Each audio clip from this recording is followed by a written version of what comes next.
জনবিরোধী শক্তি তার উপর চালিয়েছে জুলুম, নিপীড়ন, নির্যাতন। একটি ভক্ত স্তূপ কারাগারের মধ্যে, জরাজীর্ণ কারাগারের মধ্যে তাকে বন্দী করে রাখা হয়েছে।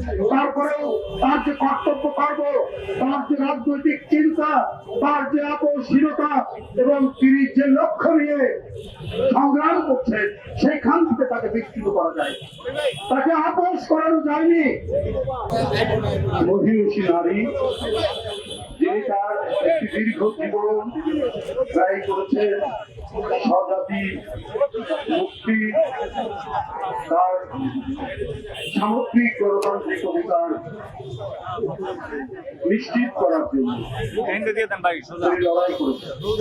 বারবার এদেশের মানুষের গণতান্ত্রিক অধিকার হরণ হয়েছে, রাজনীতি করার অধিকার হরণ হয়েছে, সমাবেশ করার অধিকার হরণ হয়েছে, কথা বলার অধিকার হরণ হয়েছে, সর্বোপরি নাগরিক স্বাধীনতা হরণ হয়েছে।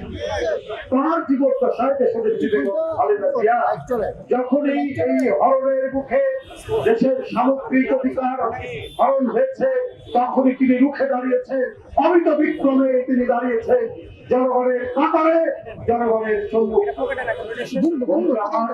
আর এর জন্য কি?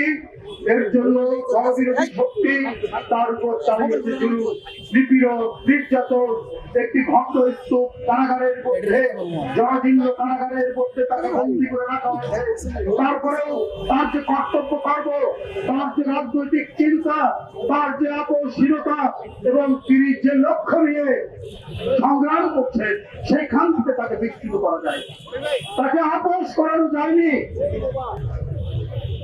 সেই এক ঐতিহাসিক চরিত্র, গণমানুষের পক্ষের চরিত্র, স্বাধীনতা সার্বভৌমত্বের প্রতীক, গণতন্ত্রের মূর্ত প্রতীক দেশনেত্রী বেগম খালেদা জিয়া। তার ৮২তম জন্মদিন আজ, আর ৮১তম জন্মবার্ষিকী। আপনারা অনেকক্ষণ ধরে উপস্থিত হয়েছেন।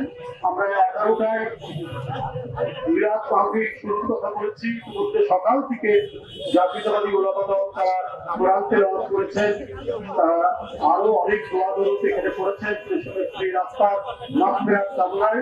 এখন আমরা আলোচনা পর্ব দীর্ঘ করবো না।